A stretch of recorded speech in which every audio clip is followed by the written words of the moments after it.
All right, welcome to Out of the Blue from the Block and Podcast Network, part of the Fan First Sports Network. This podcast has the same neurological effect on your brain as doing heavy drugs inside a submarine for 6 weeks, and we're proud of that. I am Jared Stormer of the Block M Podcast Network and AmazingBrew.com. With me, as always, is Andy Bailey, my hetero life mate of the same place and time. Andy Bailey, a man who takes his judo lessons online but sells waterbeds door to door. How are you, my friend?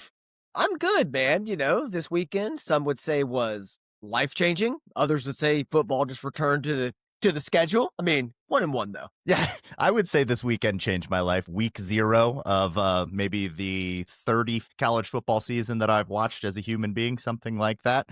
It still matters to me, still makes a difference. First of all, where do you stand on waterbeds? You think they'll ever make a comeback? So I think we took the phrase motion in the ocean just like a little bit too far. And while inconvenient, sex and life preservers is still superior. Yeah, I don't know what went wrong. Who could have foreseen that running a hose through your living room and through your foyer into your room would lead to some negative results? Waterbeds suck. This is one of your best takes. Like, they're just not great. Every time I'd lay on one, like growing up, I'm like, man, this is awful. Like, who wants to do this? Yeah, I mean, you would think they'd be awesome because you float in a pool and you're just like, yes, I can see it. But it's more like floating on a raft. And I've never heard someone who's rescued from being lost at sea and been like, you know what? I was very well rested.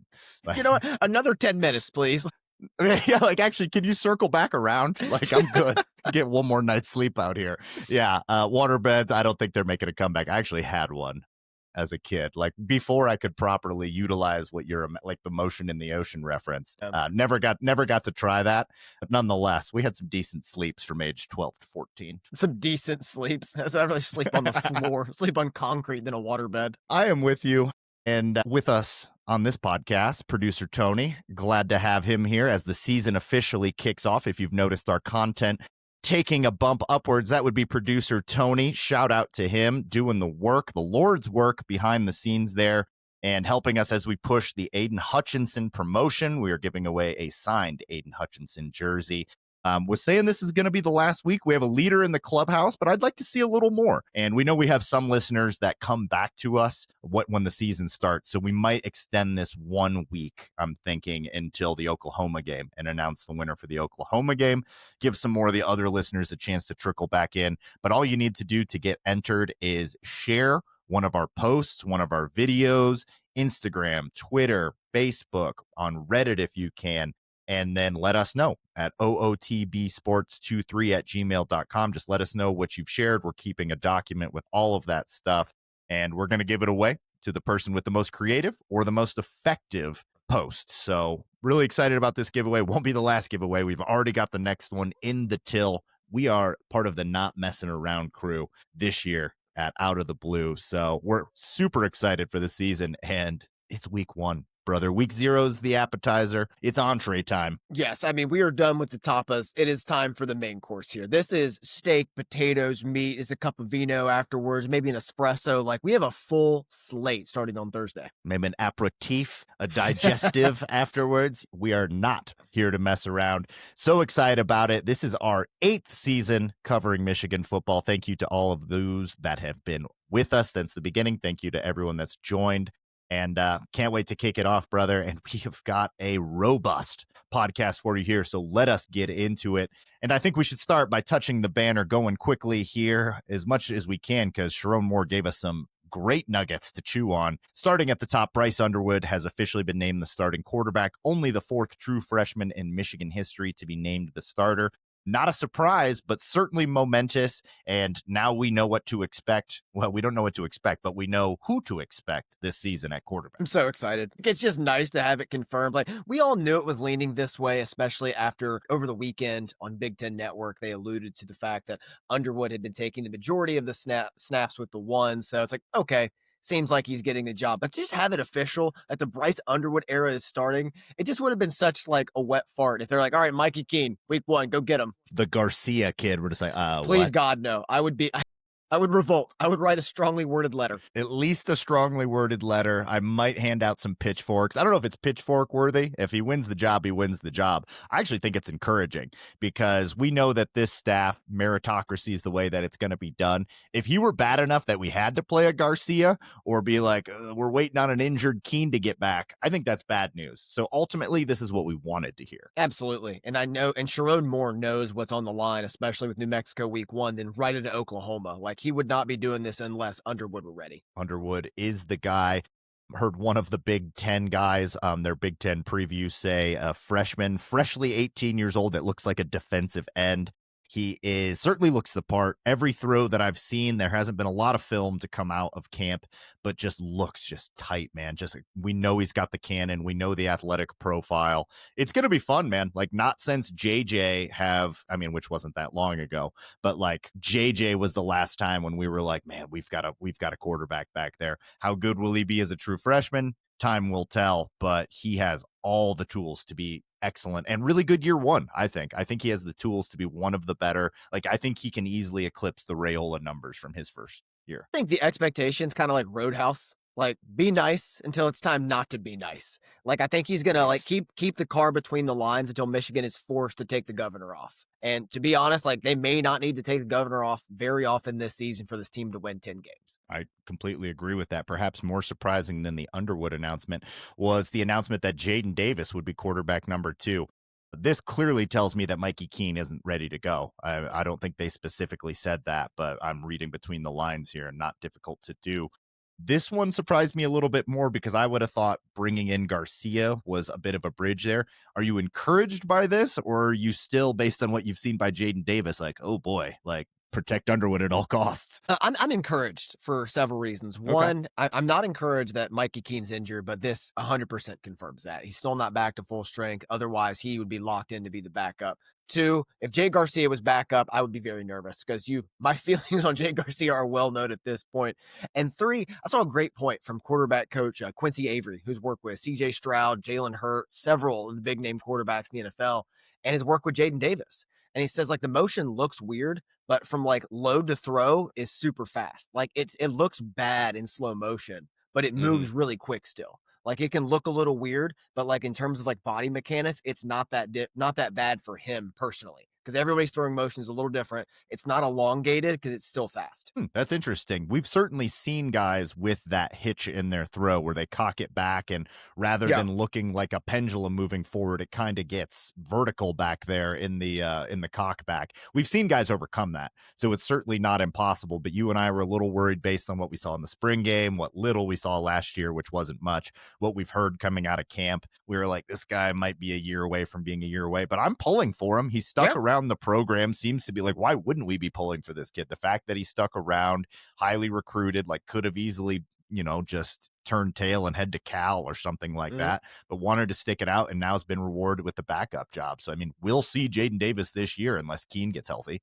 Yeah, and I think he and Underwood have a great relationship because every interview Bryce Underwood does, he always mentions Jaden Davis and like glowing reviews. So I think that just speaks to Davis's maturity to welcome him into the program, show him the reins, have the healthy competition, because we know that's not always the case. I mean, just go back to 21, the way Cade McNamara famously treated JJ McCarthy, just not the best. So to see it this way, I think speaks to the health of the program and the culture of the room. How's that working out for him? Did he end up winning that East Tennessee job? I think they're splitting snaps for the first game at East Tennessee State. At East Tennessee State. So, yeah, he definitely would have been the backup this year, would have started last year. So I would say, who am I to say? But if I were to say, I would say that was a mistake. That was an error on the McNamara camp's part there. Regardless, also saw Alex Orji throw three passes for UNLV. Also not going to be the starter at UNLV. So last year, we are going to look back on the last year quarterback situation in a decade and just be perplexed. Yeah, that one's the one that historians are going to look back and be like, all right, how many passes did Davis Ward attempt against Ohio State and they won? Yeah, it's like looking back on all the rulers of like Greece or ancient Rome, and you're just going, all right. So we got Caesar, and then followed by Steve. Who was this guy? He was a ruler for 4 years. passes It's no like legislation. it's like looking through the presidents, and you're like, all right, here's one that's like a Millard Fillmore. What did this guy do? John Tyler It's died like, after inauguration. wow. Okay, next chapter. Next chapter. Let's keep it pushing. Speaking of keeping it pushing, let's go to the offensive line. We were waiting on this. This was big news here. A little bit more surprising. Sounds like we have our starters, and going from left to right, it's going to be Evan Link, Gio El-Hadi. No surprises there. Greg Crippen at center. Certainly no surprises. Brady Norton will be the first to take a crack at right guard. You're very excited about this. And then Andrew Sprague at right tackle. No surprises there. So it's really just Norton winning that right guard job that I think surprised some people. Not you, as you took him early in the spring game draft. You heard some stuff early on. Former FCS All-American, along with Hattar, was brought in to really strengthen the depth there at guard. And Norton, is he going to get the first crack on it, followed by Afobe? What are your thoughts? In the spring, Grant Newsome compared Brady Norton to John Runyon and Mason Cole. Pretty good. That'll do.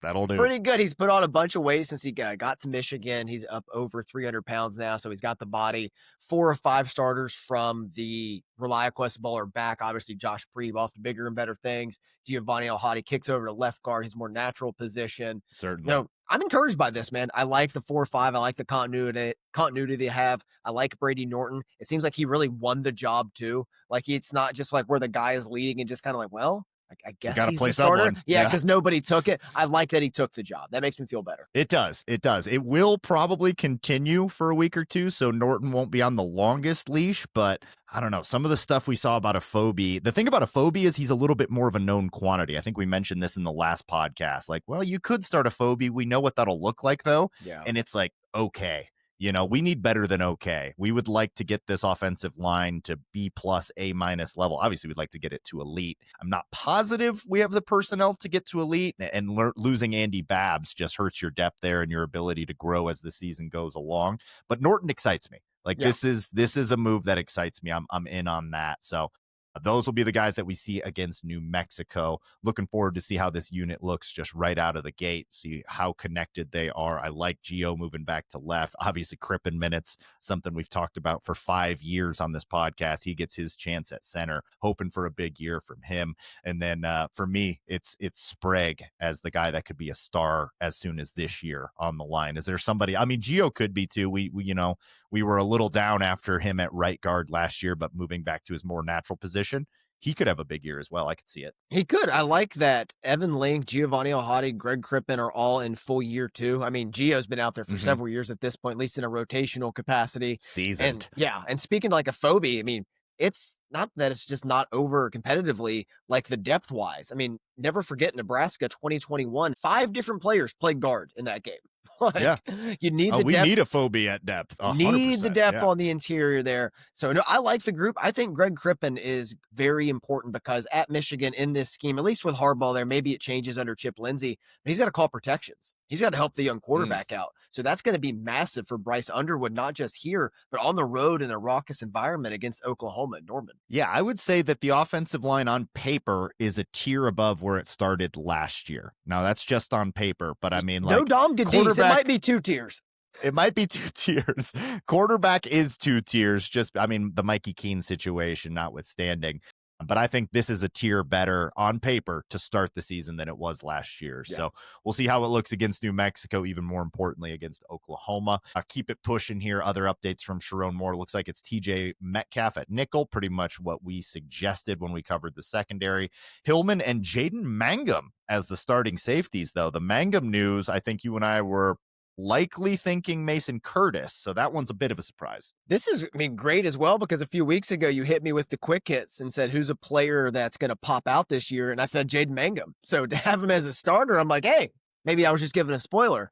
But I think this speaks to the depth. I think this is going to be a trend here that we know Mason Curtis can play and he can have a positive impact. He had the interception against Northwestern last year. But if Mangum is healthy and ready to take this, again, I think this is good news. I think we're going to see a lot of rotation at all 3 levels of the defense this year. Yeah, you hit it there. We're going to see a lot of different guys there, and Rod Moore's still working his way back. So, I mean, before Mason Curtis, it's Rod Moore's job. Yep. And Mason Curtis, additionally, a guy that we like moving around a little bit. We think ultimately, if this guy plays at linebacker and plays it well and can pick the position up, like that is what he's most ideally suited for. But we will see him at safety this year. I guarantee it. You'll see a lot of him. And Mangum having it out of camp, much like offensive line last year, where the guard position was still being competed after deep into the season, couple games into the season, you're going to see some of that with safety as well. But the Yeah. difference being here is like, I think we feel good about all these guys. Like, But that's the also, like, difference here. yeah, rotation is more common on defense than it is the offensive line. 100%. Top three receivers. Sounds like it's going to be Donovan McCulley, Samaj Morgan, and then Channing Goodwin. Yet another surprise there, which I'm very excited by. Like Channing Goodwin, a younger player that we hadn't heard much about. I think we were assuming Frederick Moore. I think we were assuming maybe Kendrick Bell takes the leap. But this sounds like somebody went up and took it. Yes. By what I can tell, it sounds like Channing Goodwin went and took it through performance in camp. So I think that's a good thing. Maybe I'm just looking at it through maize-colored glasses on the verge of week one, but I'm excited by this. Yeah, again, to the depth, Chip Lindsey has spoken ad nauseum over the duration of fall camp about how you want 6 receivers that can get in there and make a difference. And you have these 3, and then you look further down, it's like, okay, there's Kendrick Bell, there's Peyton O'Leary, there's Fred Moore. There's 6 you know and you can trust. I think that's what he's getting to here in the fact that Goodwin was able to jump over Freddie Moore, who you and I are both really high on, especially Yeah, I like Freddie Moore. West Bowl. Like, I think it's Yeah. like, I don't think it's him dropping down again. I think it's a similar situation of the offensive line of Goodwin just taking the role. Yes. And once again, an instance where the position group's gone up a tier. No Yes. question about it. This is Yes. a better room than last year. I mean, just bringing in McCulley would have taken it up a notch. But A, having an actual quarterback to throw to these guys, and then B, like, I am really buying more and more based on what I've heard about Samaj from a leadership perspective, about Samaj Morgan, and them finding a way, Chip Lindsey finding a way to get Samaj Morgan the ball in places where he can do something with it. Yeah. So buying that more, buying Channing Goodwin as a guy that's like starting to make his way up through the ranks. That's going to be a big piece for us moving forward.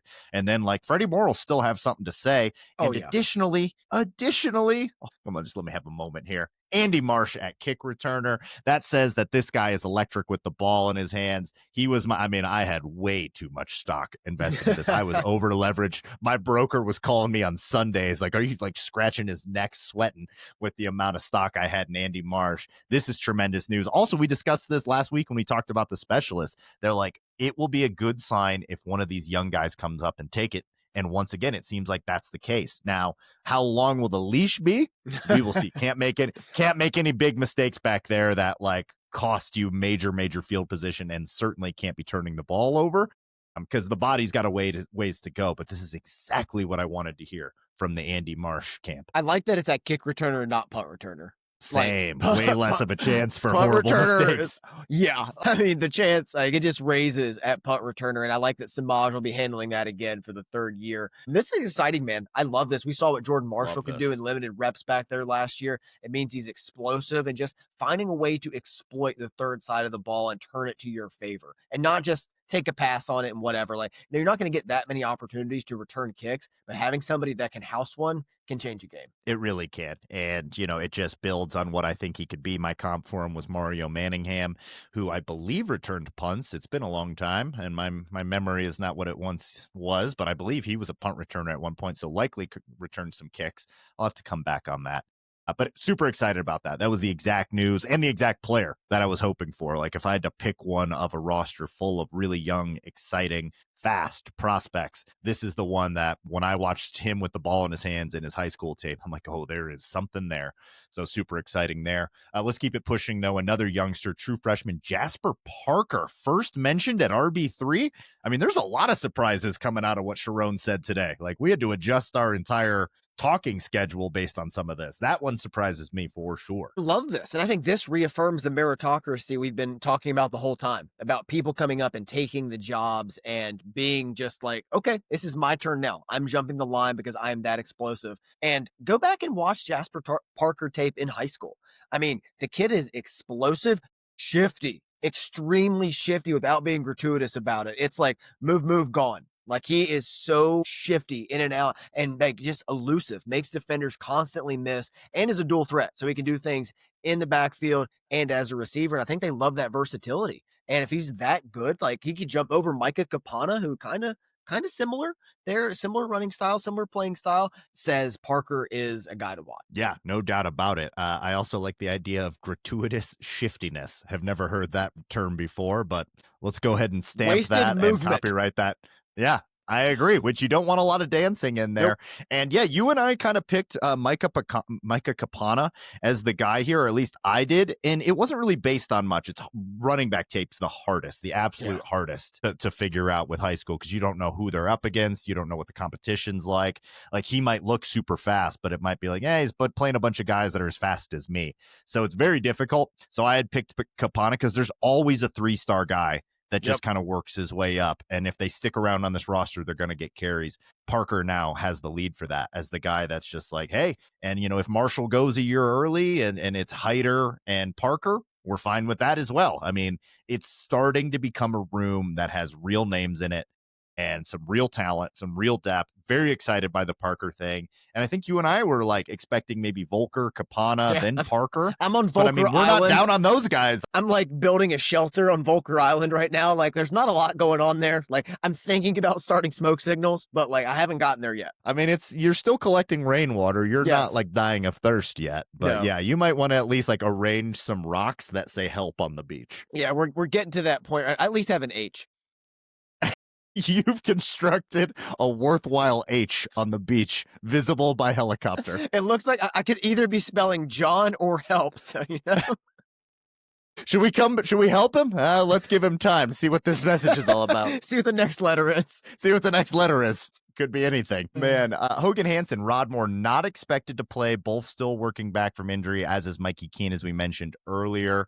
The Hogan Hansen is news to me. That's definitely a bummer because I'm higher on Hogan Hansen than I am on Marlon Klein. That's not what like the people that are writing. The people that are writing about just Michigan know it's Hogan Hansen, but the people that are writing about like a lot of college football seem to think it's Klein. This is a Hansen podcast. Like I don't need to ask you. I know where you're at on that. I am also Hansen over Klein.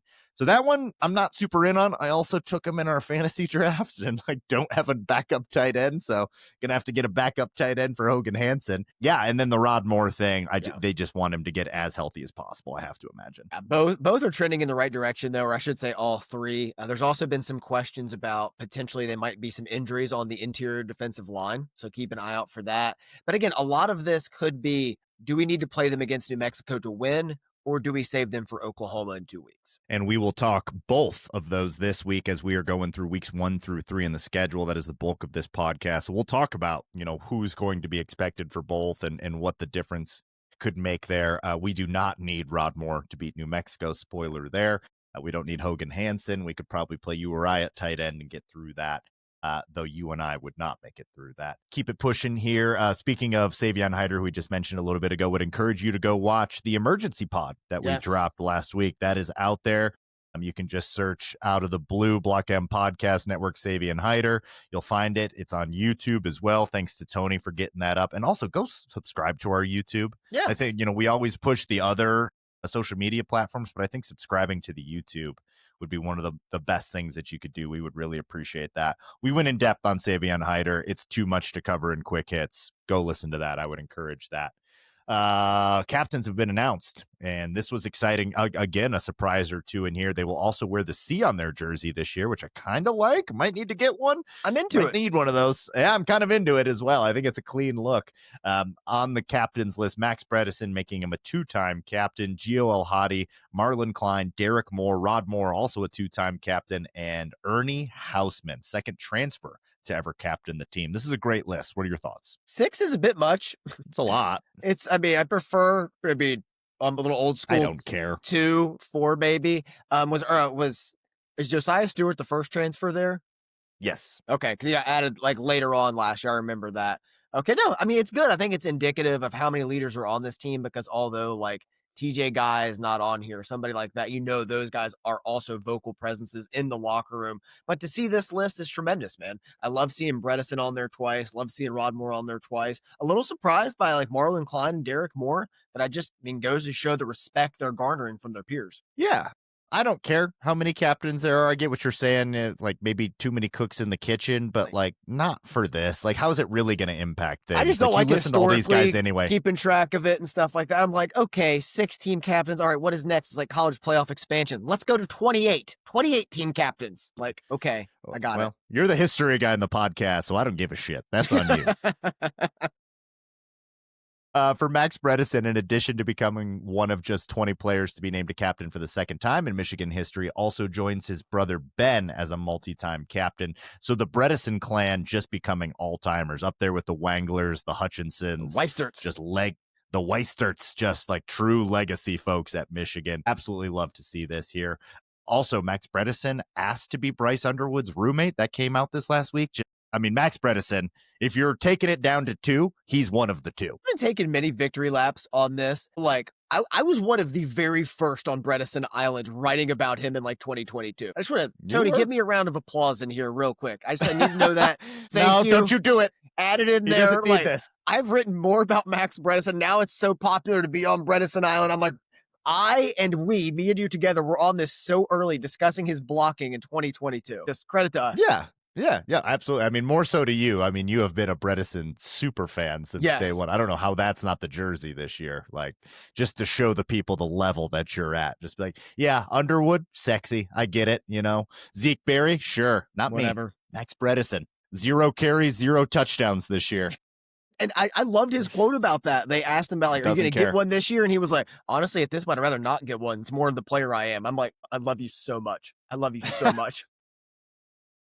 Gritty, dirty work. Not in it for the showmanship. I'm here for all of it. Good to see Derek Moore on there. Was kind of surprised Derek Moore over TJ Guy. Starting to push my Derek Moore over TJ Guy in the draft agenda, although I'm quite high on both of these guys, truth be told. And then Rod Moore, who kept it last year despite the injury, and Ernie Houseman. They call him Ernie because the pass game's smooth and the run game's sturdy. We love him. We love him. Tremendous gentleman reference. That was good. That was good. Yeah. I mean, when he was building wells in Africa in the offseason, you're like, this kid's a better human than football player, and he might be an All-American football player. That's what I'm saying. So he should be at minimum a congressman. Yes. Yeah, dude. I am all in. Some notes that came from the Sklar's, Randy and Jay, who just went and saw the team. They were also incredibly impressed by Zach Marshall. Some other names that they mentioned were the depth along the defensive line and just like how together that group is. They mentioned Travis Moten, Cam Brandt, Trey Pierce. Like, that's just the depth there is exactly what we thought there. Yeah, they were very, very impressed from their meeting of the team with how connected this team is and the leadership just in general. So it sounds like Sherrone Moore has really picked up where Jim Harbaugh left off in that category. Really correcting a lot of the wrongs last season. And the experience, there's no substitute for that. I think Sherrone got like a hard lesson in that last year when the team was 5-5. Like, okay, how do I imprint my stamp on this team while also continuing the legacy of Harbaugh? It's a very difficult position to be in, very precarious. Yeah. And I think he started to navigate towards that at the end of the last season, and now it's carried over. And like, you hear it from players like Giovanni El-Hadi talking about like offensive linemen spending more time together outside of the field house and just hanging out and being friends. And you hear that from like defensive line groups as well. And I think it's just carrying over, man. It's like, have this team be so connected, like it just speaks to it. Yep. And leaders all over the place. It's a deep team. It's a lot of players, a lot of national championship rings on this team still. Yeah. A lot of winners. A lot of these guys got rings. So you would expect the leadership to be strong. It sounds like it is, which is why I just don't see a bottoming out this year. I just can't see that with this much leadership, this much talent, this much, pedigree on the team. Like, maybe it's not 10-2, which I think is what we put at the ceiling, but I don't think it gets below 8-4. Only one game improvement from last year's regular season. I just can't see it, especially with a schedule that has one team on it that won more than 7 games last year. I'm with you, brother. Week 0 occurred. We watched it, of course. True sickos. You don't even have to be a true sicko to appreciate week 0 anymore. That's back-to-back years we've gotten fun games. And it started off with a fun game. Farmageddon. Any big picture takeaways from Farmageddon? It's not the last time we're going to see Farmageddon this year. Ooh. I like it. Talk me into it. I think we're going to see these two teams play again in the Big 12 championship later in the year. Like Avery Johnson was battling through an injury in this one, like that kind of came out after the fact. That's why he only ran the ball 8 times. I think his legs would have made more of a difference. Like, they're playing on a soccer field, so like the footing was slippery, the weather was awful. I think these two teams by the end of the year are both going to hit their stride, probably face each other around like 10-2 apiece. I don't think anybody's going to go through the Big 12 unscathed. But I think I would not be surprised if these two are playing again. So long as Jalen Daniels is healthy, I think that that's very real for Kansas. Kansas State, I mean, they were right in that game, and there was some Avery Johnson stuff that I really liked. Yeah, it was a fun game, man. It was exactly what I was hoping for. Maybe not so for Avery Johnson and his family, based on what I've seen from some of the post-game shenanigans that occurred there. Not ideal for the Johnson clan. But Jalen Daniels is like legit, man. My first takeaway from watching week 0, this is going to be an all-time quarterback year in college football. I'm not necessarily saying it's going to be like an all-time NFL draft year, but there are fun quarterbacks. There are good quarterbacks. There are young, like really, really enticing quarterbacks. We have one of them here at Michigan. I just think that it's going to be week in and week out. You can just turn into a random game, be like, oh, Cade Klubnik, Jalen Daniels. Oh, Avery Johnson's going this week. Oh, Fernando Mendoza, this kid's kind of good. Like Luke Altmaier doesn't suck. Like it's going to be almost every game you tune into, you'll find pretty decent play. I kind of like Kurt Warner's kid. They were way overmatched, Fresno State was, but I was like, yeah, that guy against lesser competition is going to put up numbers. Yeah, dude, there's a ton. I mean, you're right about that. If Jalen Daniels can just stay healthy, it'll be just such a treat to all of college football because he is electric to watch. He's going to put up serious numbers if he can too. Yeah. Like Heisman dark horse feels a little much after week 0, but like he can run and he can throw the ball, and Kansas is going to like have a pretty good offense, man. So that was one. Alex Orji played for UNLV, good and the bad, 3 for 3 there, ran a touchdown in. And the fact that he's definitely not winning the UNLV quarterback competition should tell you everything you need to know about our quarterback room next year. Had the devastating fumble at the 1-yard line too. Yeah. I'm not that in. UNLV could win a lot of games though, although it was a bit of a struggle for them. I don't know if they can win a lot of games. Yeah, I don't know actually. They were 40-point favorites in this game. Yeah, and it didn't look that great. Yeah, like, and it could have gone the other way. So we'll see about that. How about this story from the Hawaii-Stanford game? Kansei Matsuzawa. I apologize if I butchered that, from Tokyo. He was a waiter at Morton's Steakhouse just a couple years ago on a vacation to the United States, caught an NFL game, went home and taught himself how to kick via YouTube, spoke no English, gave himself haircuts, and went to like some nothing JUCO school, transferred to Hawaii this summer, just booted the game winner to beat Stanford 23-20. This is why college football is better than the pros. I'm sorry. I love it. I love it. I love the line in there. It's like he gave himself haircuts.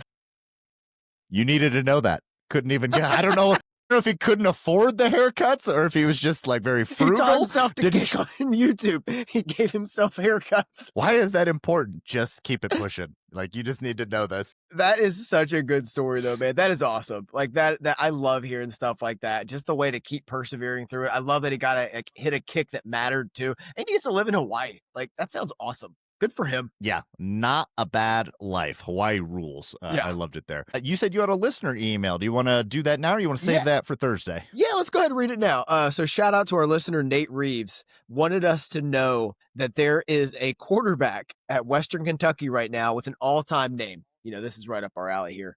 Maverick McGyver. He is 25 and in his 7th year of college football. I mean, you talk about essential information. Shout out to Nate for doing the Lord's work here and sending this to us. I'm now going to watch Western Kentucky play football. Boys, not only is football back, we have Maverick McGyver out there. The Lord holds us in his gigantic yet powerful and hairy arms, and he is rocking us back and forth. We are in his embrace. He's going to give us haircuts. Thank you, Lord. All right.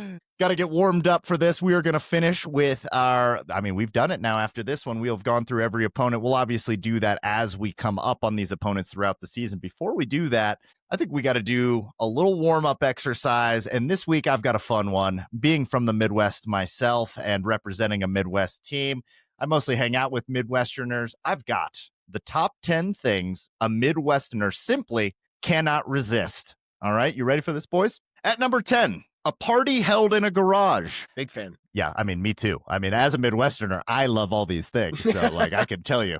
I'm in on it. Sounds great. At number 9, the song Crazy Bitch by Buck Cherry and Tipsy by Chingy, or really any music from 2001 to 2007 specifically. They love it. I'd take out Buck Cherry, not a fan. They won't. This is you. You like the song? That one I do not. That's where we differ. That's why I had to get out. I was like, I can't do it, guys. Enough of the Buck Cherry. This song was okay when it came out. Yeah, the latter I agree with. Yeah, absolutely. At number 8, Kraft American Cheese Singles. They're a classic for a reason. They melt perfectly around a burger. No pushback. At number 7, let's call it Road Sodas. For lack of a better term. It can get boring in the Midwest. February, it's rough. We're not condoning it. I'm just telling you they do it. At number 6, Carhartt brand jackets with jeans. That is the aesthetic. If you're going to stick around there, you're going to need it. Just trust me on that one. At number 5, slapping their knees when it's time to leave a function, usually accompanied by a whelp, time to hit the road. You will slap your knees. Well, and once a Midwesterner slaps his knees, they're leaving. You can't talk them out of it. No, the goodbyes will take an hour and a half, but they're leaving. I do this all the time. Yeah. Well, I mean, you're a Midwesterner at heart, so this is why I know you could agree with all this. All right. At number 4, a county fair. They love it. True. At number 3, obscure regional card games. Euchre for where I grew up, but like wherever you're at, I'm sure Minnesota has a different thing going on. We love it. Can't get enough of it. At number 2, the exclamation "ope" when moving past someone in any capacity, but also for any accident. Going from like, "Oop, I accidentally clipped you there with my shoulder," to "Oops, I accidentally clipped you there with my car." "Ope" works for anything, and it will be used for anything. Oops, look like I merged into you there.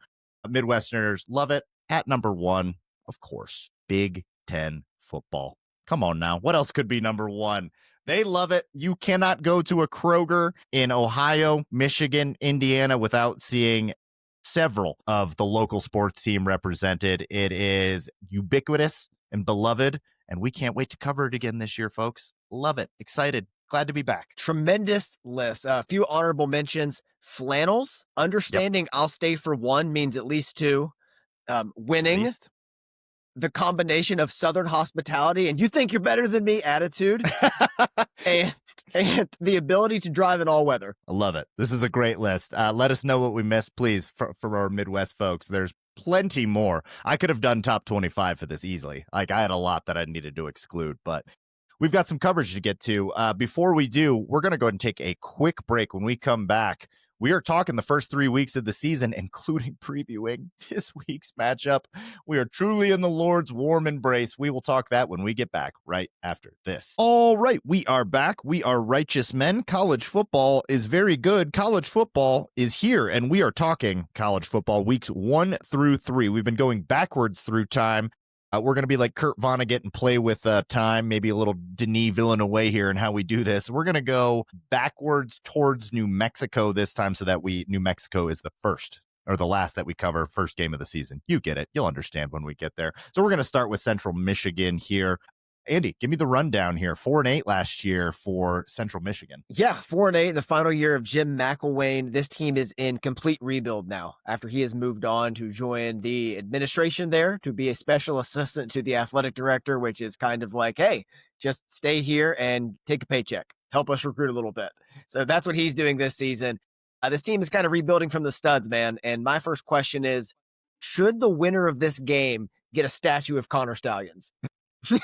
The Connor Stallions Bowl. I love it. Yes. I hope he finds a way to be there. We know he's known for his disguises. I'm sure we could help, come up with something, cook something up. I've got fake mustaches in a little bin that I keep to the side here so I can help a brother out. Yeah, man, last year this wasn't great for them in the MAC to be 98 scoring defense. They allowed 30 points a game, weren't particularly good on offense. I kind of forget wasn't McElwain defensive guy, if I'm not mistaken? Wasn't that his calling card? I kind of forget. Offensive, I think. Because he was at Florida. Yeah, he was at Florida. He was wide receivers coach at Michigan. Yeah. Oh, that's right. Yeah, yep. He was briefly at Michigan. Yeah, he's been really bouncing around a lot. So more of an offensive guy, which isn't great because the defense last year, respectable against the pass, not great against the run. And then the offense just really wasn't that great at all. They're 108th out of 134 possible teams, 22 points per game.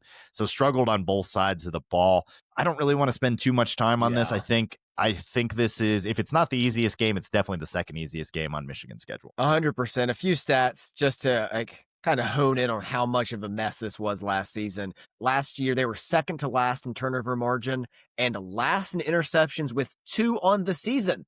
Michael Barrett had 2 in a single game. This team was number 105 in penalties. And do you have any guess when their last road win was? Last road win, I'm going to guess, came in 2023. September of 23 over South Alabama. Yikes. Not ideal. And yeah, they are going to really struggle coming into the big house here. I don't really foresee this being a game where Michigan even has to worry about sleepwalking. We're going to say that a lot, and we have said that about a lot of games where Michigan doesn't quite have the talent gap of 2023 where they can sleepwalk, quote unquote. You never want to do that. You never want to coach that into your players, but it's going to happen. This is one you probably could sleepwalk through. Like a rebuilding MAC team that wasn't good last year, couldn't stop the run last year.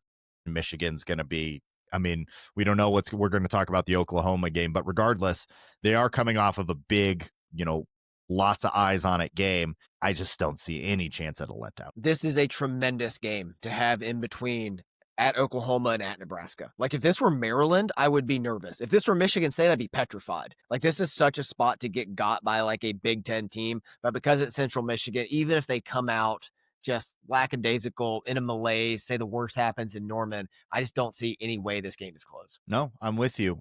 Anything else you want to touch on? And we could just go ahead and give our predictions for this one. No, so I think the spread's going to be Michigan 39.5.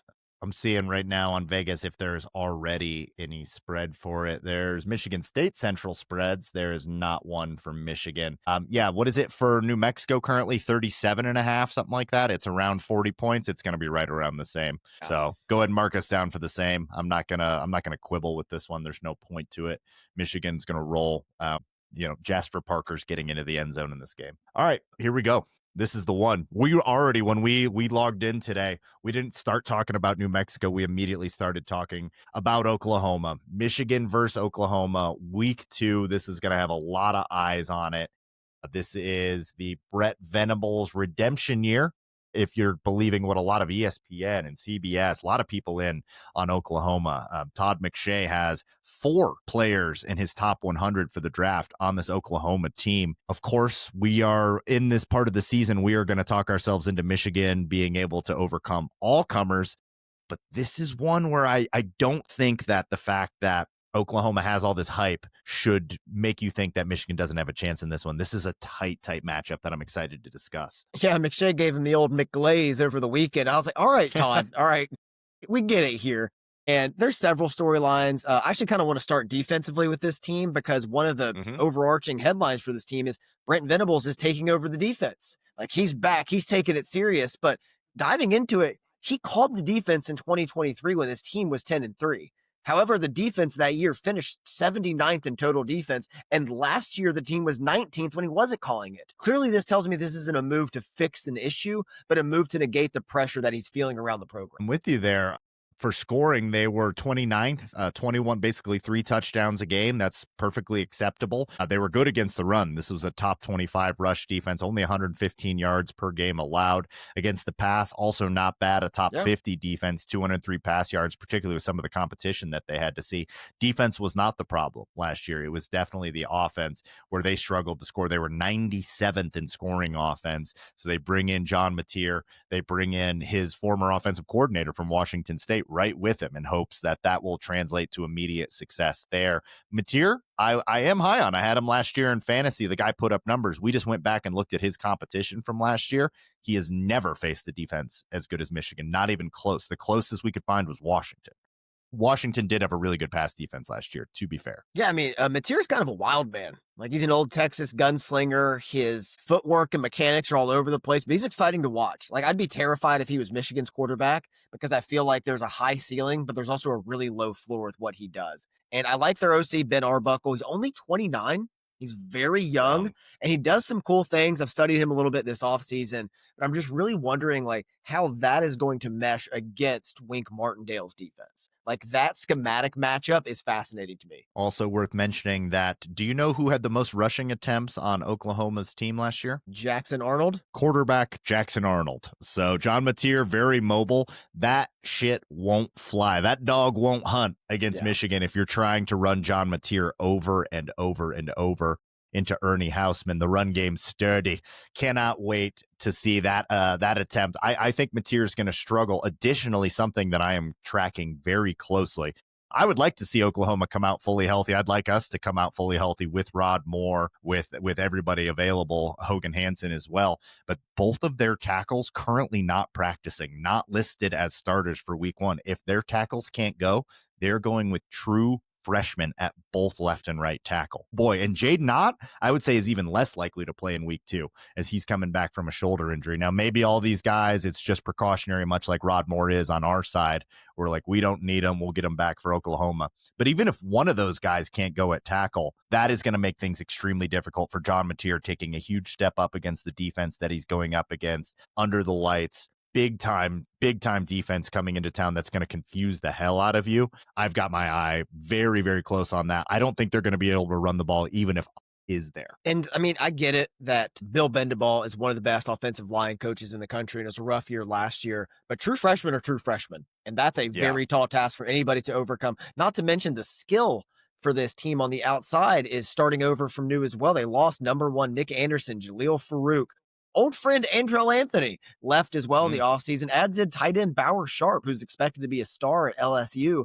So I understand the selling point of, hey, the new quarterback's coming in with his guy. They're going to understand the system.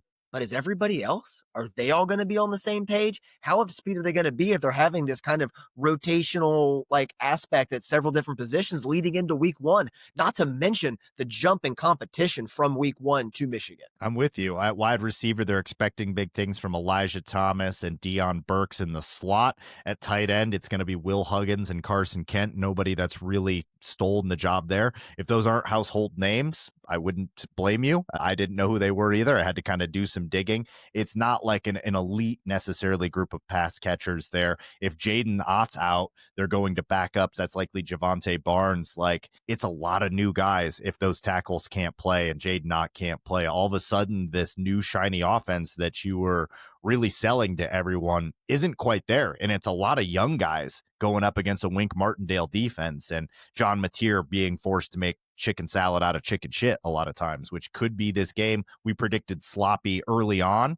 I'm still leaning sloppy. Yeah, because I think before, during our over-under pods, when we picked Oklahoma to win, it was more of a bet that Michigan is more likely to make mistakes to lose with a true freshman starting quarterback than Oklahoma would be. And that was assuming they were at full health. Now, I'm a little on the fence about where this is going to go. I'm more sure of a loss in the Wisconsin to Washington 4-game stretch than I am here now. Wow.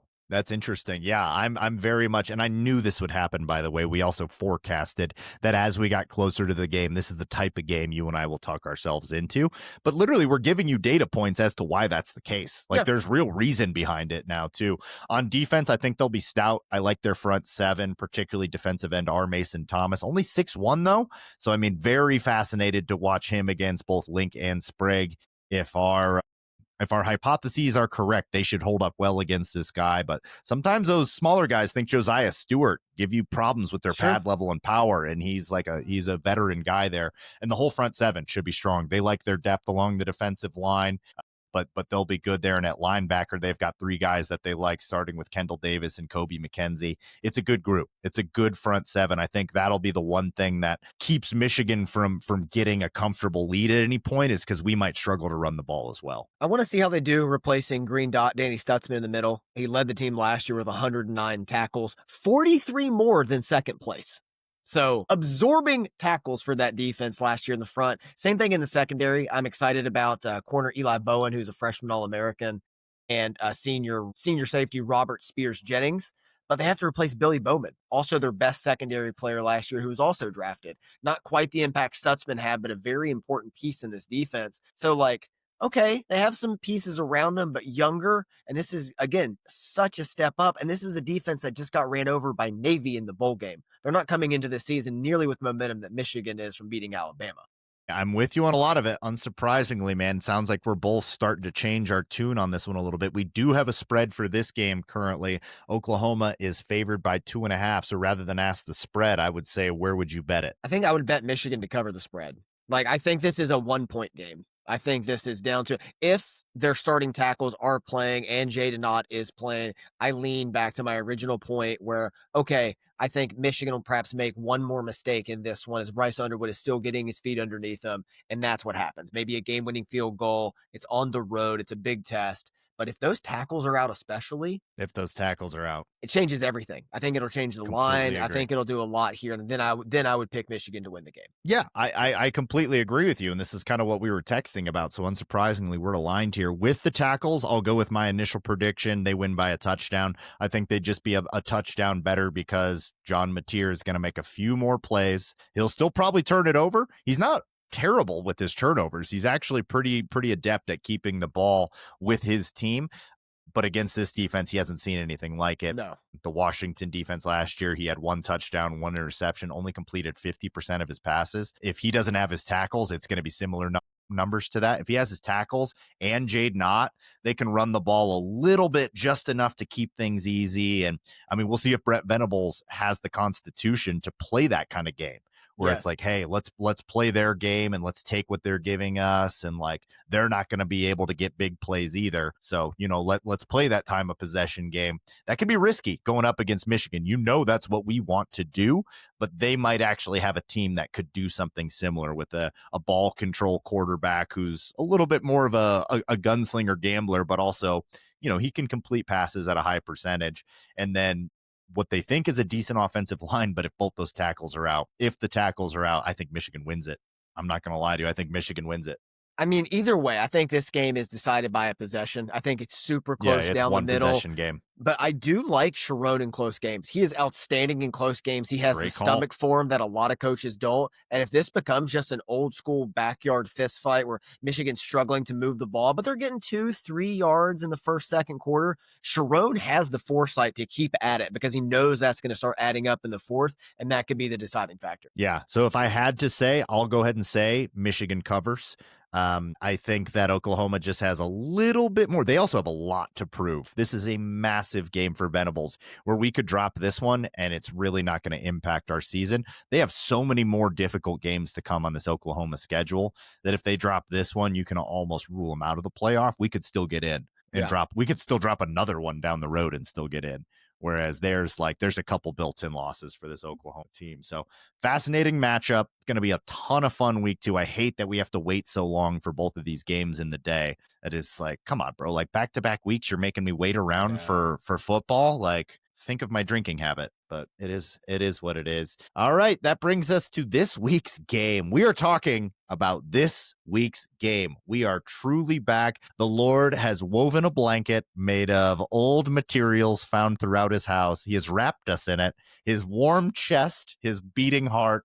We hear it now as he rocks us back and forth. We are in his embrace now as we talk about a game this week versus New Mexico. It's a late game, but whatever. New Mexico last season, 5-7. Current coach Jason Eck, they're also changing coaches and switching things up over at New Mexico. Very interested to see this was the number 2 rushing offense by yards per game last year. But other than that, they didn't do a lot great. They were up there with like the service academies for how well they rushed the ball.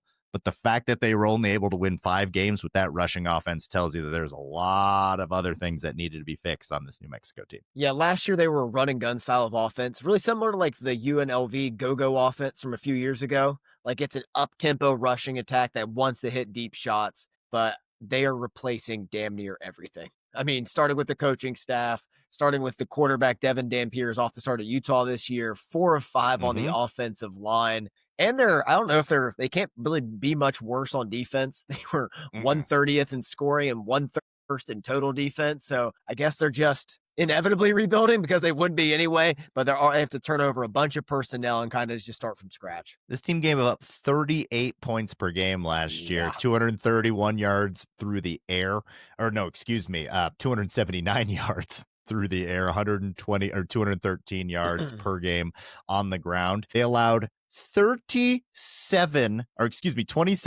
rushing touchdowns, 30 passing touchdowns. That is egregious. To be given up near 30 on both sides of the ball, you're not good at anything. There's really nothing on defense that they're good at on offense. Like you said, they're replacing Dampier. They're losing everything that made the offense good. Oh. So, like, it's very difficult to get a bead on what the offense will be with that much turnover going on. They put up stats last year. I mean, speaking just from our fantasy league perspective, there was a lot of New Mexico guys represented. Don't think that's going to be the case this year. What do you know about Jason Eck taking over? I think he comes from one of the Dakota schools. He has a good offensive play caller background. I think he's going to slide in pretty nicely to what they want to accomplish with attacking on the ground. He was at South Dakota State a few years ago, at Idaho the last couple years. So he has some cool play designs and things like that. I just don't know how they're going to fix the trenches so much. Like last season, this team was number 132 in sacks generated, 121 in TFLs generated, and number 1 in sacks and TFLs allowed. They have to completely rebuild this thing, man. They're tearing it down. They're working from the scrap pile. It's going to be, if they win 5 games in 2 years, like, I think you're at least trending in the right direction. 5 games by year 2, let me say it that way. That's trending in the right direction. But it's just such a tall task right now, especially coming to Michigan at night. Bryce Underwood. They have the nobody believes in us, nothing to lose mentality. So there's that at least. But there's a reason no one believes in you. There's a reason, and it's a good reason. So it's such a tall task, man. This is one of Michigan's weakest opening game opponents I can remember. Yeah, they're out of the Mountain West Conference. New Mexico's in the middle of nowhere. It takes me like 8 hours to get there from Colorado. So, like, this also is a little bit of a time zone change struggle for them. And granted, it's later in the day, but it's still going to feel they're going to be exhausted coming to Michigan at night. Mr. Brightside, the lights. Bro, this is a brutal ask for them. Why are we doing this to them? There's no need for this to be at night. Put this at noon. Let's keep it pushing. I digress. Yeah, it's a big ask. Do you think Michigan's going to be fired up for this game? I mean, they'll be fired up because it's first game of the season, but are they looking ahead to Oklahoma? I don't think they will be. I think they're so excited to hit somebody else that's not their teammates. Also, dude, I had their sacks allowed wrong. They were really good at not allowing sacks in TFL. So their offensive line was good, but their defensive line just sucked. So it would make sense. How could you be that good at rushing and give up that many sacks? Complete conundrum. They allowed 5 sacks all last year. So shout out to the O-line work by Bronco Mendenhall. I digress.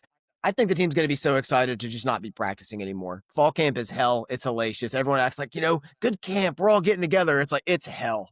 Going through all the practices, side run, everything you're doing. This is a chance to hit somebody else, and it matters. I think they're going to be fired up to come out here. And the one thing I am watching very closely, pay attention to the scripted plays more than ever, especially the passes. Ooh, these will be a few of the plays Underwood is the most comfortable with and a key aspect of the foundation of the team's passing attack, but also expect them to keep a few in the tuck for Oklahoma. I love this. And because it is the game that we're talking about this week, we get to go a little bit more in depth there. So we are going to do a draft. I'm springing this on you. You didn't know about this. We are going to draft. I will allow either a player or a thing. You can use what you just gave me, like an aspect of the game that you're looking for. So we're going to draft it up. If that's your first pick, totally understand. Do you want to go first? Do you want me to go first? I'll go first. I'll take the game script. Okay. I love it. Obviously, I'm going to take Bryce Underwood first. The youngest quarterback to ever start at Michigan, 18 years old by a couple of days, the future of this program for the next 3 years. There's no question. He should perform fairly well against New Mexico. All I really want, though, is a clean game. It doesn't have to be 300 yards. What I would like to see is 197, 2 touchdowns, no interceptions. Like, that's fine. And, like a good completion percentage. That's what I want to see out of this one. And I want to see him kept clean. Yeah, I think the goal for him this year really should be to try to emulate 2022 JJ McCarthy. And now I know a lot of people Yeah. like kind of look back with Mason and Glass, like he was perfect from the get go, but 2022, he was still getting his feet wet. 65% of his passes were completed, 2,700 yards, 22 touchdowns, 5 picks, 300 on the ground, and another 5 touchdowns. That would be outstanding. Like, We would take it. that would be the absolute goal. But even if it's closer to 17 touchdowns and 9 picks with 2,400 yards, kind of closer in that Cade McNamara 2021 realm or Wilton Spate 2016, that's good enough for this team to make the playoff. That's the With secret this sauce of all defense this. Yeah. and with with this defense and a running game that should be dramatically improved, and those two things, they go hand in hand as well. Yeah. So, all right, you took Bryce Underwood. I took the game script. I'm going to take the offensive line. That would have been my next one as well. Yeah, talk me through it. I mean, I want to see the continuity. I'm really going to have my eyes on Brady Norton at right guard, because we know about the 4 guys around him. Like, we've seen enough. We'll still be watching them closely. How Evan Link does at left tackle, making sure that the Alabama game wasn't just a one-off. See how he performs there. But I really want to see how they play together, how they are in run blocking, pass blocking especially. I mean, they even struggled there during some of the peak years in 23 and 22. So I want to see how they have evolved in the run game and as pass blockers protecting Bryce Underwood. It's a great call. I agree. I think I would have gone there, if not this pick, very shortly after. I'm going to go with pass catchers next. And yeah, I'll just go pass catchers in general. Donovan McCulley is who I want to highlight here. I want to see how much of an upgrade he is over what we had last year. But again, like Samaj Moore redemption season, in on it. Channing Goodwin, all of a sudden, we have seen there's like no tape of him. So any Channing Goodwin tape will be very important. The young guys, does Andy Marsh play in this game? If so, you can almost probably expect him to burn his red shirt if he's the kick returner. Yeah. But like maybe there's somebody else that gets in there as well. So like, does Andy Marsh get some snaps in this game? Does he find a way to make a play? Freddie Moore, like, are you done, or do you just get beat out by Channing Goodwin? Because I still think there's a valuable receiver there, and pass catchers have to be better this year. There is no question about it. And again, like, talk about things going hand in hand, the quarterback position being better, being able to run the ball, have more ball control. How does that help the pass catchers, specifically the wide receivers, as it sounds like Hogan Hansen won't be playing? Next pick, I'm going with the 2s. And by the 2s, I mean the 2s on defense. I want to see the second string guys. And this isn't like a knock saying they're second string. I'm talking players like Jimmy Roller, Cole Sullivan, Damon Payne, Dom Nichols, Cam Brandt, these guys. I want to see the depth. We've been hearing a lot about it compared to 2023, which kind of feels blasphemous. And I want to see it in the secondary. I want to see it with the linebackers. I want to see it on the defensive line. How do the 2s perform? We know Wink Martindale is going to rotate. He did it last year. And a lot of fans were getting upset early on when he did it, but it paid dividends toward the end of the season when guys were going down. So I want to see those guys get in, and even further down the depth chart. Get the experience now, and it's going to pay off later. This is a great choice. I'm completely with you there. Give me pass rushers. I want to see what the pass rush looks like. We know Wink Martindale can just scheme up some devious stuff. I mean, stuff that is wizard in its level of complexity, but I don't think he's going to want to show too much of that against New Mexico. So it's going to be who can get home one-on-one. Yep. Derek Moore and TJ Guy should feast against this New Mexico offensive line. I really think that they should. So I want to see, like, what do these guys look like as just individual pass rushing prospects. One of my early season big bold claims is that we get 4 players into the top 2 rounds again, and I think the defensive line is going to have another one of them. Not positive if it's Derek Moore or TJ Guy. I'm leaning Derek Moore, but we should see that early on, if I'm correct there. Derek Moore should eat. Yeah. I mean, I think both have a chance. I mean, last year, Moore was battling through injuries, but Guy outpaced him coming off the bench. Mm-hmm. He led all non-Big Ten starters in sacks last year with 5.5. So I think he could also be having a big season this year. My last one here is freshman. I want to see the freshmen. Yeah, they'll play. Yeah, what a class. I want to see them get in the game. Actually, I should say not even just freshmen. Kind of ties into your McCulley point. Newcomers with the transfers as well. Couple in the transfers in there. I want to see how everybody acclimates, like TJ Metcalf at nickel. I want to see Andrew Marsh returning. There's been rumor K'Waun Winston's the fastest player on the team. I just wanted to get out here just to see it. Like, I want to see all of it. The britches. It's just like, it's like the first day at school. You're seeing your friends you remember. There's also like these new kids that came to your school. It's like, oh, awesome. Love to meet them and hang out. So now we have all these guys to watch. I'm excited to see Justice Haynes, how he and Jordan Marshall complement each other. Like, so many things to watch on a team where we know so much. There's still so much unknown. There are so many freshmen I'm excited for. This is a great draft pick. And it'll be fascinating to see like who are guys that are like, yeah, it'd be nice to redshirt him, but like maybe we can't redshirt Jaden Sanders. Maybe Yeah. he's that good. Maybe Shamari Earls is so good he can't be redshirt. Guys like that on the defensive line, I think that's a little less likely because Yeah. it goes so deep there. But like in the secondary in particular, with some of the wide receivers, I'm completely with you there. Honorable mention here, the running back duo. Like we're just expecting it from them, but I can't wait to see it, man. I'm so excited to see what a 1-2 punch of Jordan Marshall, Justice Haynes looks like. Does Jordan Marshall have that adult body? Sounds like he does. If he has that adult body, that guy is going to be such a problem moving And forward. So just seeing how they run through contact, seeing how they hit the holes, seeing how those holes open up for them, like the run game early on. You can't make too many major declarations about it, but it'll be exciting to see just like how it looks in general. yeah. And I mean, I'm excited for Jasper Parker coming up because Yeah, he'll play a lot in this there's one. a little Chris Evans potential there with his rise up the depth chart like he did in 2016. Chris Evans wasn't expected to do anything early on as a 3-star recruit, but all of a sudden it's like, oh, wait, Chris Evans is in the game and he's doing well. And immediately he just became a guy right off the bat. And one other thing, I mean, I'd be remiss if I didn't say this. Just Chip Lindsey's scheme, like, and Yeah, system beyond the scripted, like just the way they're blocking, the way they're passing, the route combinations, route tree, a lot of different things, how they're mixing in zone blocking, all of that together. I mean, I think we kind of alluded to it when we talked about the game script, but everything together. What's it all look like? Because it could be a little clunky at first. Like, I honestly expect it to be clunky, at least for a quarter, but how does it settle in? How do screens factor in? Like, there's so much to take in for this. I can't wait to dive into the film after. I couldn't be more with you, brother. And God, we were so close. We were so close. It is time. Let us make our first prediction of the season. I want to get score and I want to get players of the game, however you want to give it to me. Okay, I'm going to go player of the game on offense and defense. Of course. What is your first time podcasting here? I'm You gonna new here? I'm gonna go with Andrew Sprague, player of the game. Come on now, don't look at me like that. I'm looking at you in agreement and anger that you stole him. Is it really your guy? You know that's my guy. I think he's gonna be the best player on the offensive line. I That think was it's the gonna most be your pick for important- this game, though. That's crazy. I'm not even looking at the doc. Of course. That's awesome. I'll go somewhere else. I'll go with No.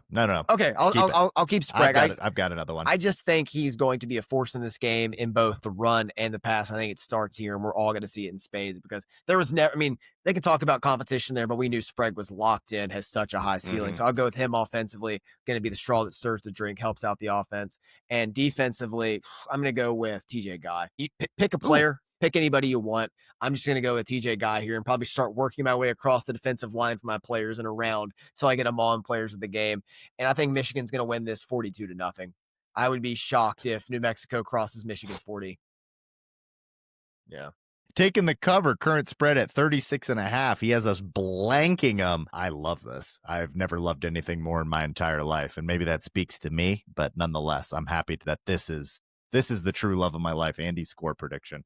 That was wonderful. I love it. For me, player of the game on offense, go ahead and give me Jordan Marshall. What are we doing here? If it's not going to be Sprague, it's going to be Marshall. I thought about going Haynes here. I could see Haynes getting like maybe the early touches and then Marshall's later season. That wouldn't surprise me too much, but I'm going with Jordan Marshall. Been my guy since day one.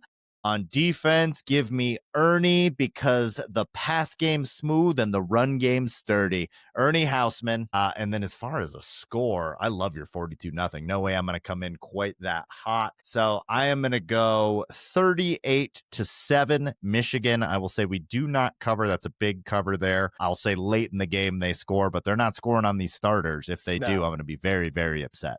Very upset. It'll be some sort of lapse if they score on the starters. Yeah, I mean, there's definitely potential for that. Jason X, a creative play caller. They might throw some trick play, do something. Could be a breakdown. Very easy to say that. But I'm just so confident in the defense and its depth and just what they can do potentially in terms of turnovers and scoring themselves. So just going with the straight blanking to start the season. Tony does not like my prediction. He's written it very, very firmly that he doesn't care for my 38-7 prediction. He much prefers your 42-0. Look, all right, there will be a time, Tony, where I make my strong, bold predictions. It's not against New Mexico. I'm going to keep it. I'm going to keep that one in the back pocket. I think we both feel good that at the minimum, this season opener is going to be better than last year's against Fresno. Like, it started off fun against dramatically. Fresno with Zeke Berry's early interception and Jayshawn Barham decapitating somebody over the middle. But then it's like, okay, this is a one possession game with 8 minutes left. I'm not having fun. I completely agree. This will be a fun watch. If it's not a fun watch, if Michigan struggles and it's 27-14, which isn't, I mean, it's still If they score two-score 14 points here, we are going to have issues this season. I know. We got to look at the other side here. We got to be objective. Yeah. I would think that if this isn't a beatdown, it's not going to be alarm bells, but it's going to be like, man, I don't think we've made the necessary improvements. Yeah, it could be. I mean, against this team, that's going to be not more than alarm bells. If they score more points against us than Ohio State did, like, yeah, more than alarm bells are going to be going off in that case. I mean, I could see it very well being sloppy, like a 31-3 type game if the passing offense is just slow out of the gate. Like, it could be. It's a completely new system. A lot of things have to get worked out. There's going to be some kinks there, but this is the game to work them out. And then, like, if that happens, then we're going into Oklahoma on the fence, but probably leaning more towards Oklahoma's side, being in Norman. But we're going to find out, man. This time next week, we're going to be breaking down real ball. Should be a lovely day in Ann Arbor. Projected forecast 70 degrees by about 8 o'clock. We're going to be down around the low 60s, high 50s. Wonderful night for ball. I would love to be there. Should be happening in the morning, but that's neither here nor there. We got to talk ball on this podcast. We get to talk ball next week, and then we actually get to break it down. We get to talk about the players. We get to talk about young guys. Oh, it's going to be so much fun, man. We're going to rewatch this game 3-4 times like psychos. I generally rewatch the first game of the season the most because I've been waiting so long that it sometimes gets like 3 watch throughs. Like it often does. I'm back on my film studies this year, so be sure to check those out on maizenbrew.com, coming out every Tuesday. I'll be breaking down one aspect of the game that I just really was in love with. Last year was a lot of defense, unless I was going to hammer Kirk Campbell, which I had to on more than one occasion last year as well. So super excited to be back, man. It's my favorite time of the year. I just love being overwhelmed with Michigan work to dive into. So finally made it. We love the work. Speaking of the work, I will be breaking down every game immediately afterwards over on Bleacher Report with Michael Smeltzer. We go live about 30 minutes after every single game. You can go find that on Bleacher Report and go to the Michigan page. It'll show up right there. We are going to have 2 podcasts per week. Starting this week, we will be back on Thursday. We ain't done yet. We're going to talk college football at large, make our playoff predictions, talk some individual players, any other news that comes out. We're going 2 times a week whenever we can for the rest of the season. So it is time, my good dear friends. The Lord has grasped us in his warm embrace, his rippling muscles, his strong bicep, his mustachioed face, just rocking us to and fro as we gently fall asleep. It is time. I cannot wait. Excited to be here with you with Andy Bailey, my hetero life mate, and for me, I am Jared. This is Out of the Blue. We would like to remind you that wherever you go, especially in season, you go blue. Always makes sense, like I wrote 2 dozen letters and none of them sent. Mom says I should own